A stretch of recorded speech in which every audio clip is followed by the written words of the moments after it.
એક બાળક પાસે ફી ભરવાના પૈસા પણ નહોતા. આ વિદ્યાર્થી સાથે ટીચરે જે કર્યું તે જોઈને માણસાઈ પણ રડી પડી. એક ટીચર આટલી હદ સુધી જઈ શકે? પછી જે થયું તે ફક્ત એક ઘટના જ નહીં પણ આજના સમાજની સચ્ચાઈ છે. તો મિત્રો, આ વાર્તાને છેલ્લે સુધી સાંભળવા માટે વિડીયોને આખો જોજો. અને સૌથી પહેલા વિડીયોને લાઈક કરજો અને ચેનલને પહેલી વખત જોઈ રહ્યા હોય તો સબસ્ક્રાઇબ કરજો. આ ઘટના બિહારની રાજધાની પટનામાં બનેલી છે, જ્યાં સવારના સમયે એક પ્રાઇવેટ સ્કૂલના ક્લાસરૂમમાં બાળકોનો કલરવ ગુંજી રહ્યો હતો. પરંતુ ક્લાસના એક ખૂણામાં 14 વર્ષનો સમીર ચૂપચાપ પોતાની ચોપડી ખોલીને બેઠો હતો. હાથમાં કરચલી વળેલું સ્કૂલ ફીઝની નોટિસનું કાગળિયું હતું. ક્લાસની શિક્ષિકા જયા મેડમ જેવા અંદર આવ્યા, તેમની નજર સીધી સમીર પર પડી. તેમણે જોયું કે બીજા બાળકો ઉત્સાહથી ભણી રહ્યા છે, પરંતુ સમીરની આંખો નિસ્તેજ હતી. મેડમ સમીરની પાસે આવ્યા અને ધીમેથી બોલ્યા, "બેટા, તું આજે કેમ આટલો ઉદાસ છે? છેલ્લા ઘણા દિવસોથી ભણવામાં પણ ધ્યાન નથી આપતો. બધું બરાબર તો છે ને?" સમીરે ચૂપચાપ માથું નમાવી દીધું. જયા મેડમને વધુ ચિંતા થઈ. તેમણે તેના હાથમાંથી તે કાગળ લઈ લીધો. કાગળ પર મોટા અક્ષરોમાં લખ્યું હતું, "આખરી ચેતવણી, ફી જમા કરો નહીં તો નામ કાઢી નાખવામાં આવશે." જયા મેડમે ઊંડો શ્વાસ લીધો અને તરત જ તે કાગળ લઈને પ્રિન્સિપાલની ઓફિસમાં પહોંચી ગયા.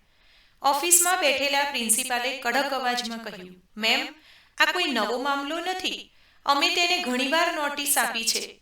ફી નહીં ભરે તો સ્કૂલમાં ભણી શકશે નહીં. અને હા, જો તમને આટલી બધી સહાનુભૂતિ છે તો તમે જ તેની ફી ભરી દો." આ શબ્દો સાંભળીને સમીરના દિલ પર જાણે પહાડ તૂટી પડ્યો. તેની આંખોમાંથી આંસુ છલકાઈ ગયા. ઓફિસની બહાર નીકળતા જ તે ધ્રુસકે ધ્રુસકે રડી પડ્યો અને જયા મેડમને ભેટી પડ્યો.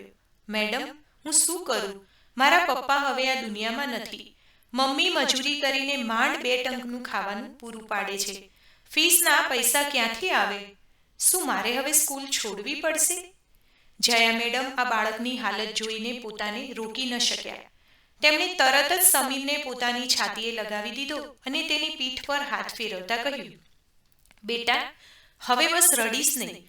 તારી આંખોમાં આંસુ મને સારા લાગતા નથી. હું સમજી ગઈ છું કે તારી સાથે કેટલી મોટી મુશ્કેલી આવી પડી છે, પરંતુ ગભરાઈશ નહીં. કોઈને કોઈ રસ્તો જરૂર નીકળશે." સમીર હજુ પણ ગંભીર સ્વરે રડતા રડતા બોલ્યો, "મેડમ, પપ્પાના ગયા પછી ઘર એમ પણ વેરવિખેર થઈ ગયું છે. મમ્મી મજૂરી કરીને ખાવાનું તો પૂરું પાડી દે છે, પરંતુ ફીસના પૈસા ક્યાંથી લાવે? જો મને સ્કૂલમાંથી કાઢી મૂકવામાં આવ્યો તો મારા સપના પણ તૂટી જશે."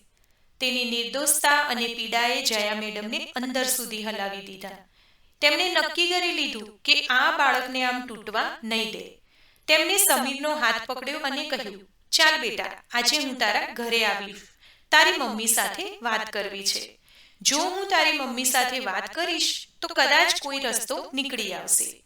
ક્લાસ પૂરો થતાં જયા મેડમે બેગ ઉઠાવી અને સમીરને સાથે લઈને સ્કૂલની બહાર નીકળ્યા. રસ્તો લાંબો હતો. સાંકડી ગલીઓ અને તૂટેલા રસ્તા ઉપરથી પસાર થતા બંને ધીમે ધીમે આગળ વધ્યા. સમીરના પગ ભારે હતા. જાણે તેને ડર હોય કે મમ્મીની ગરીબી જોઈને મેડમ ક્યાંક તેનાથી દૂર ન થઈ જાય. થોડી જ વાર પછી તેઓ એક જૂના અને જર્જરિત મકાન પાસે પહોંચ્યા. દિવાલ ઉપર ભેજ, છત પરથી ટપકતા પાણીના નિશાન અને દરવાજા પર તૂટેલું તાળું, બધું તે ઘરની હાલત જણાવી રહ્યું હતું. સમીરે ધીમેથી દરવાજો ખોલ્યો અને બોલ્યો, "મમ્મી, જો હું આવી ગયો." અંદરથી એક નબળી સ્ત્રી બહાર આવી. તેના ચહેરા પર થાકના ઊંડા નિશાન અને આંખો નીચે કાળા કુંડાળા દેખાઈ રહ્યા હતા. આ હતા કમલાદેવી, સમીરના મમ્મી. તેમણે જોયું કે દીકરો પોતાની સાથે સ્કૂલના મેડમને લાવ્યો છે તો તે ગભરાઈ ગયા. "અરે બેટા, આ કોણ છે?" જયા મેડમે હસતા ચહેરા સાથે હાથ જોડ્યા. "નમસ્તે બહેન, હું સમીરની ક્લાસ ટીચર છું. આજે કંઈક જરૂરી વાત કરવી હતી એટલે તમારા ઘરે આવી ગઈ." કમલાદેવી તરત સંભાળી ગયા. તૂટેલી ખુરશી ખેંચીને બોલ્યા, "અરે મેડમજી, ઘર તો બહુ સાદું છે, પણ તમે બેસો. હું હમણાં જ પાણી લઈને આવું છું." થોડીવાર પછી તેમણે એક ગ્લાસ પાણી આપ્યું અને ચા મૂકી. ઘરમાં વધારે કંઈ નહોતું, પરંતુ મહેમાન ગતિમાં કોઈ કમી ન રાખી.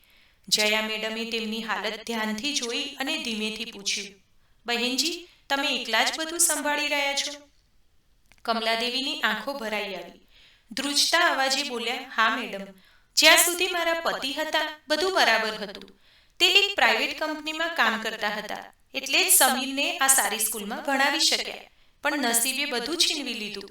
તેમના અવસાન પછી હું એકલી રહી ગઈ.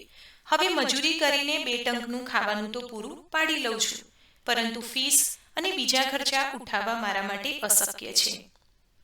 ક્યારેક વિચારું છું કે દીકરાને સ્કૂલમાંથી કાઢી લઉં, પરંતુ તેનો નિર્દેશ ચહેરો જોઈને હિંમત થતી નથી. આ સાંભળીને જયા મેડમનું હૃદય પીગળી ગયું. તેમણે પોતાના હાથની સોનાની બંગડીઓ ઉતારીને કમલાદેવીના હાથમાં મૂકી દીધી.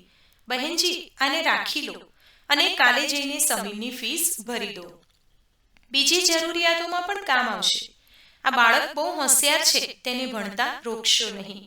કમલાદેવીએ હાથ પાછળ ખેંચતા કહ્યું, ના મેડમ, હું તમારું ઘરેણું કેવી રીતે લઈ શકું? આ તો તમારા પોતાના પરિવારનો સહારો છે. પરંતુ જયા મેડમે જીદ કરતા કહ્યું, મારે પોતાના બાળકો નથી, પરંતુ સમીરમાં મને મારો દીકરો દેખાય છે. જો આ બાળક ભણતરથી વંચિત રહી ગયો તો મારું શિક્ષક હોવું જ બેકાર થઈ જશે. કમલાદેવીએ ભીની આંખોએ જયા મેડમે આપેલી બંગડીઓ લીધી. તેમને એવું લાગ્યું જાણે ભગવાને તેમની પુકાર સાંભળી લીધી હોય. આટલા દિવસોથી જે ચિંતા તેમની છાતી પર પથ્થર બનીને બેઠી હતી તે અચાનક હળવી થઈ ગઈ. તેમણે બંગડીઓને પોતાની આંખોથી લગાવી અને ભરાયેલા અવાજે બોલ્યા, મેડમ, હું નથી જાણતી કે ઉપકારનો બદલો કેવી રીતે ચૂકવીશ. તમે તો મને બહેનનો દરજ્જો આપી દીધો. ભગવાન તમને ક્યારેય દુઃખ ન આપે. જયા મેડમે તેમનો હાથ પકડીને કહ્યું, બહેનજી, આને ઉપકાર ન સમજો. અમારું કર્તવ્ય છે. સમીરમાં મને મારો દીકરો દેખાય છે. આ બાળકનું ભણતર ક્યારેય અટકવું જોઈએ નહીં. સમીર દરવાજા પર ઊભો રહીને આ બધું જોઈ રહ્યો હતો. તેની આંખોમાં પહેલીવાર આશાની એક નવી રોશની ચમકી. તેણે મનોમન નક્કી કરી લીધું કે એક દિવસ મોટો થઈને હું જરૂર મારી મેડમનું ઋણ ચૂકવીશ. બીજા જ દિવસે કમલાદેવીએ તે બંગડીઓને ગીરવે મૂકીને સમીરની સ્કૂલની ફીસ જમા કરી દીધી. તેની પહોંચ હાથમાં લેતા જાણે તેમની આંખો પરથી બોજ ઉતરી ગયો. સમીરનું નામ કાઢી નાખવાનો ડર હવે ટળી ગયો. આ ફક્ત સ્કૂલની ફીસ ભરવાનો મામલો ન હતો, પરંતુ તેના સપનાને ફરીથી જીવંત કરવાની ક્ષણ હતી. હવે જયા મેડમે સમીર પર વધુ ધ્યાન આપવાનું શરૂ કર્યું. તે દરરોજ તેની નોટબુક તપાસતા, સવાલ પૂછતા અને દરેક નાની મોટી ભૂલ પર ટકોર કરતા. જ્યારે પણ ક્લાસમાં કોઈ મુશ્કેલ સવાલ આવતો, સમીર સૌથી પહેલા ઊભો થતો અને સાચો જવાબ આપતો. મેડમની આંખોમાં ગર્વની ચમક જોઈને તે વધુ મહેનત કરવા લાગ્યો. ધીમે ધીમે સમય પસાર થતો ગયો. સમીરે 8મું ધોરણ પાસ કર્યું, પછી 9મું અને પછી 10મું. તેના ભણતર સાથે ઘરની જવાબદારીઓ પણ વધવા લાગી. પિતાની કમીએ તેને ઉંમર પહેલા મોટો કરી દીધો. તેણે સમજી લીધું કે ફક્ત મમ્મી પર ઘર ચાલી શકે એમ નથી. 10મું પાસ કર્યા પછી તેને શેરીના બાળકોને ટ્યુશન ભણાવવાનું શરૂ કર્યું. સાંજે ઘરના તૂટેલા દરવાજા પર 4-5 બાળકો બેસી જતા અને સમીર તેમને મન લગાવીને ભણાવતો. બદલામાં મળતા પૈસાથી ઘરના ખર્ચમાં થોડી રાહત થવા લાગી. કમલાદેવી દીકરાની આ જવાબદારી જોઈને ભાવુક થઈ જતા. ક્યારેક તેના માથા પર હાથ ફેરવતા, ક્યારેક રડતી આંખે ભગવાનને કહેતા, હે પ્રભુ, મારા દીકરાના પરસેવાની દરેક બૂંદને સફળતામાં બદલી દેજે. જયા મેડમ પણ ઘણીવાર તેમના ઘરે આવતા, ક્યારેક ચોપડીઓ લાવીને આપતા અને ક્યારેક ફક્ત પોતાના શબ્દોથી હિંમત વધારતા. સમીર બેટા, તું બહુ હોશિયાર છે. યાદ રાખ, મુશ્કેલીઓ હંમેશા માણસને મજબૂત બનાવે છે. તેમના શબ્દો સમીર માટે દુઆથી ઓછા નહોતા. એક દિવસ તેણે મમ્મીને કહ્યું, મમ્મી, મારે વકીલ બનવું છે. મારે લોકોની મદદ કરવી છે. જેવી રીતે જયા મેડમે આપણી મદદ કરી, તેવી જ રીતે હું પણ બીજાનો સહારો બનવા માંગુ છું. કમલાદેવીએ દીકરાની આંખોમાં ચમક જોઈ અને ગર્વથી બોલ્યા, બેટા, હું ગરીબ છું, પણ તારું સપનું ક્યારેય અધૂરું નહીં રહેવા દઉં. જેટલું કરી શકીશ તેટલું કરીશ. બાકી ભગવાન અને તારી મહેનત તારો સાથ આપશે. પછી સમીરે કોલેજમાં પ્રવેશ લીધો. હવે તેનું જીવન વધુ કઠિન થઈ ગયું.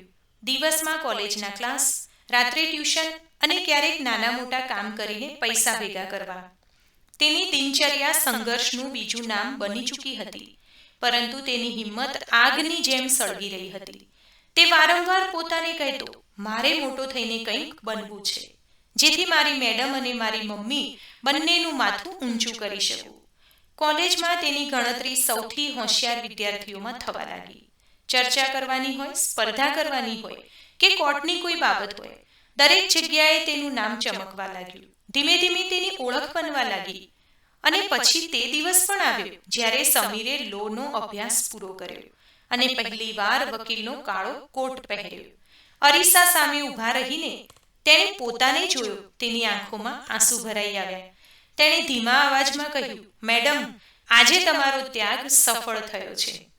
વકીલનો કાળો કોટ પહેર્યા પછી સમીરનું જીવન ખરેખર બદલવા લાગ્યું. શરૂઆતના થોડા વર્ષો મુશ્કેલીથી પસાર થયા, પરંતુ તેની મહેનત અને લગને ધીમે ધીમે તેને એક જાણીતો વકીલ બનાવી દીધો. કોર્ટમાં તેના તર્ક એટલા સચોટ હતા કે જજ પણ તેની દલીલોની પ્રશંસા કરતા. લોકો દૂર દૂરથી તેની પાસે પોતાના કેસ લઈને આવવા લાગ્યા. ઘરની હાલત હવે તેવી નહોતી રહી. તૂટેલી દિવાલો અને ભેજવાળા રૂમોની જગ્યાએ હવે તેમણે એક નાનકડું પાક્કું મકાન બનાવી લીધું. કમલાદેવીની આંખોમાં હવે સંતોષની ચમક હતી. તેઓ ઘણીવાર આસપાસની સ્ત્રીઓને કહેતા, મારો દીકરો હવે મોટો વકીલ બની ગયો છે, તેના નામથી લોકો અમને ઓળખે છે. સમીરે મમ્મીના ચહેરા પર આ ગર્વ જોયો તો પોતાને વધુ ભાગ્યશાળી સમજવા લાગ્યો. તેના મનમાં હંમેશા એ જ રહેતું હતું કે આ બધું ફક્ત મમ્મી અને જયા મેડમની મહેનતથી થયું છે. આ દરમિયાન એક દિવસ તેની મમ્મીએ તેને કહ્યું, બેટા, હવે તું સેટલ થઈ ગયો છે, તો હવે ઘરમાં વહુ પણ આવી જવી જોઈએ. હું ઈચ્છું છું કે તારું જીવન પૂરું થાય. સમીરે પહેલા હસીને ટાળી દીધું, પછી છેવટે મમ્મીની જીદ આગળ ઝૂકવું પડ્યું. પરિવાર અને સંબંધીઓની મદદથી તેના લગ્ન એક સુશીલ અને શિક્ષિત છોકરી સીમા સાથે નક્કી થયા. લગ્ન ખૂબ ધામધૂમથી થયા. જાન નીકળી, ઢોલ વાગ્યા અને મમ્મીના આંગણામાં ફરીથી રોનક પાછી આવી. સીમા સ્વભાવથી સરળ અને સમજદાર હતી. તેણે લગ્ન પછી ફક્ત ઘર જ નહીં પણ કમલાદેવીની સેવાને પણ પોતાનું કર્તવ્ય માન્યું. ધીમે ધીમે ઘરમાં ખુશીઓની વર્ષા થવા લાગી. થોડા વર્ષો પછી સમીર અને સીમાને ત્યાં એક દીકરાનો જન્મ થયો. તે નાના બાળકે જાણે ઘરમાં દીવો પ્રગટાવી દીધો. કમલાદેવી તેને ખોળામાં લઈને કલાકો સુધી રમાડતા અને ભગવાનનો આભાર માનતા કે તેમણે તેમના વૃદ્ધાવસ્થામાં આ સુખ પણ આપી દીધું. હવે જીવન પાટા પર હતું. સમીરનું નામ ચારે બાજુ ગુંજી રહ્યું હતું. તેની પાસે પૈસા હતા, ઇજ્જત હતી અને એક સુખી પરિવાર પણ. પરંતુ આ ચમકદમક વચ્ચે ક્યાંક જયા મેડમનું નામ પાછળ છૂટી રહ્યું હતું. એક સાંજે જ્યારે સમીર ઓફિસથી પાછો ફર્યો તો તેણે મમ્મીને આંગણામાં એકલા બેઠેલા જોયા. તેમની આંખોમાં થોડી ભીનાશ હતી. સમીરે પાસે જઈને પૂછ્યું, મમ્મી, તમે કેમ રડી રહ્યા છો? શું તકલીફ છે? કમલાદેવીએ ધીમા અવાજમાં કહ્યું, ના બેટા, તકલીફ કોઈ નથી, બસ એક વાત મનમાં ફર્યા કરે છે. શું વાત છે? મમ્મી કમલાદેવીએ ઊંડો શ્વાસ લીધો અને કહ્યું કે બેટા, તને કોઈ ભૂતકાળની એવી વાત યાદ છે કે જ્યારે તારું નામ સ્કૂલમાંથી કાઢવાનું હતું ત્યારે કોઈ સ્ત્રીએ તેની સોનાની બંગડીઓ ગીરવે મૂકીને તારી પડખે તે ઊભી રહી હતી. તે જયા મેડમ, જેમની કારણે તું આજે આ મુકામ પર છે. સમીર જાણે એકદમ ચોંકી ગયો. આટલા વર્ષોની દોડધામમાં તેણે ખરેખર જયા મેડમને યાદ જ નહોતા કર્યા. મમ્મીના અવાજમાં ધ્રુજારી હતી, બેટા, હું તો હવે વૃદ્ધ થઈ ગઈ છું. મારી છેલ્લી ઈચ્છા એ છે કે તું એકવાર જયા મેડમને મળી લે. તેમને દેખાડ કે તેમનો સમીર કેટલો મોટો માણસ થઈ ગયો છે. તારી સફળતાનો સૌથી મોટો ભાગ તેમનો પણ છે. સમીર ચૂપ થઈ ગયો. તેની આંખો ભરાઈ આવી. તે મમ્મીના પગમાં બેસી ગયો અને બોલ્યો, મમ્મી, તમે સાચું કહ્યું. હું તો ભૂલી જ ગયો હતો. પરંતુ હવે વધુ મોડું નહીં થાય. કાલે જ હું તેમને શોધવાનું શરૂ કરીશ. મમ્મીએ દીકરાના માથા પર હાથ ફેરવતા કહ્યું, બેટા, આજ મારી સૌથી મોટી ખુશી હશે. જે સ્ત્રીએ તને દીકરો સમજ્યો તેને આજે દીકરો બનીને તું ભેટી લઈશ તો મારા દિલને શાંતિ મળશે. તે રાત્રે સમીર મોડી રાત સુધી ઊંઘી શક્યો નહીં. ભૂતકાળની બધી યાદો તેની આંખો સામે ફરતી રહી. ક્લાસનો ખૂણો, હાથમાં કરચલી વળેલું ફીઝનું નોટિસ પેપર, પ્રિન્સિપાલનો કઠોર વ્યવહાર અને પછી મેડમની મમતાથી ભરેલી આંખો. તેના દિલમાં કૃતજ્ઞતાનું પૂર ઉમટી પડ્યું. બીજી સવારે તેને સૌથી પહેલા મમ્મીના આશીર્વાદ લીધા અને કહ્યું, મમ્મી, હું હવે મારા મેડમને જરૂરથી શોધી લઈશ. ભલે તે ગમે ત્યાં હોય, તેમને શોધીને જ રહીશ. સમીરે મમ્મીને વાયદો તો કરી લીધો હતો, પરંતુ તે એટલું સરળ નહોતું. આટલા બધા વર્ષો પસાર થઈ ગયા હતા. સ્કૂલના જૂના રેકોર્ડ ધૂળમાં દટાયેલા પડ્યા હતા. તેમ છતાં તેને હિંમત ન હારી. તે સૌથી પહેલા તે જ સ્કૂલમાં પહોંચ્યો જ્યાં ક્યારેક તેનું બાળપણ વીત્યું હતું.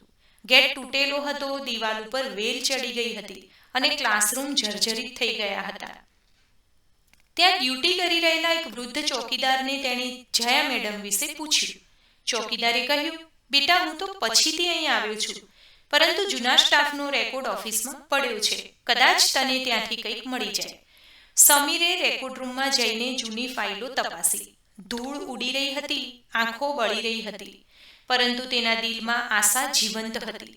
કલાકોની શોધ પછી તેને એક ફાઇલ મળી જેમાં શિક્ષકોના સરનામા નોંધેલા હતા. તેમાં જયા મેડમનું નામ જોઈને તેનો શ્વાસ ઠંડો પડ્યો. ત્યાં બે સરનામા લખ્યા હતા, એક જૂનું અને એક નવું. તે તરત ત્યાં પહોંચ્યો. પહેલું સરનામું હવે ખાલી પડ્યું હતું, પરંતુ બીજા સરનામે જઈને તેણે જોયું. એક નાનકડું તૂટેલું ઘર છે. દરવાજો ખખડાવવા પર એક પાતળી સ્ત્રીએ દરવાજો ખોલ્યો. વાળ સફેદ થઈ ગયા હતા, હાથમાં લાકડીનો સહારો હતો. ચહેરા પર કરચલીઓ ઊંડી પડી ગઈ હતી. સમીરે એક નજર જોઈ અને ઓળખી ગયો. તે તેના જયા મેડમ જ હતા. તરત જ તેમને પગે લાગ્યો. જયા મેડમ ચોંકી ગયા. બેટા, તું કોણ છે? તું કેમ મને પગે લાગે છે? સમીરની આંખોમાંથી આંસુ વહી રહ્યા હતા. મેડમ, તમે મને ના ઓળખ્યો? હું તે જ સમીર છું, તમારો વિદ્યાર્થી, જેને તમે તમારી સોનાની બંગડીઓ આપીને ભણાવ્યો હતો.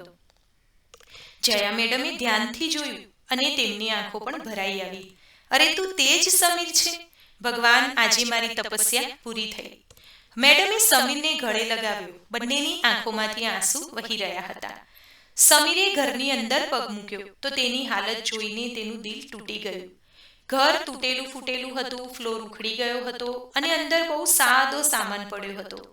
તેણે પૂછ્યું, મેડમ, તમે અહીં એકલા કેમ છો? તમારા પતિ? જયા મેડમે ધીમા અવાજમાં કહ્યું, પતિના અવસાન પછી મારા દિયરે બધી જમીન પર કબજો કરી લીધો. પોલીસ સુધી ગઈ, પરંતુ પૈસાવાળાઓએ બધાને ખરીદી લીધા. હવે હું એકલી અહીં રહું છું. સમીરે તેમનો હાથ પકડતા કહ્યું, મેડમ, હવે તમારે વધુ તકલીફ સહન કરવી નહીં પડે. હવે તમારો દીકરો વકીલ છે. હું તમારો કેસ લડીશ અને તમારી જમીન તમને પાછી અપાવીશ. થોડા મહિનાની સખત મહેનત પછી સમીરે કોર્ટમાં તે કેસ જીતી લીધો. મેડમની જમીન અને હક પાછા મળી ગયા. પરંતુ સૌથી મોટી જીત એ હતી કે હવે તે એકલા નહોતા રહ્યા. સમીર તેમને પોતાના ઘરે લઈ આવ્યો. મમ્મી કમલાદેવીએ બહેનની જેમ તેમને ગળે લગાવ્યા. સીમાએ તેમનું ધ્યાન પોતાની મમ્મીની જેમ રાખવાનું શરૂ કર્યું અને સમીરના બાળકો તેમને નાની કહીને બોલાવતા. હવે જયા મેડમ ફરીથી હસવા લાગ્યા. તેઓ ઘણીવાર સમીરને કહેતા, બેટા, મેં તને બાળપણમાં ભણાવ્યો, પરંતુ સાચો ભણાવ્યો હતો, પણ તે મને શીખવ્યું કે સારા કર્મ ક્યારેય વ્યર્થ જતા નથી. મિત્રો, આ વાર્તા આપણને ઘણું બધું શીખવી જાય છે કે એક શિક્ષકનો ત્યાગ, એક માનો સંઘર્ષ અને એક સાચા શિષ્યની, સાચા વિદ્યાર્થીની કૃતજ્ઞતા મળીને જીવનને નવો અર્થ આપી શકાય છે. પરંતુ શું તમને પણ લાગે છે કે જો આપણે આપણા જીવનમાં કોઈના ઉપકારને યાદ રાખીએ અને સાચા સમયે આપણું ઋણ ચૂકવીએ તો આપણો સમાજ પણ વધુ સુંદર થઈ જાય? મિત્રો, હું આશા રાખું કે તમને આજની આ વાર્તા ખરેખર પસંદ આવી હશે. વાર્તા પસંદ આવી હોય તો વિડીયોને લાઈક કરજો, તમારા મિત્રો સાથે વધુમાં વધુ શેર કરજો.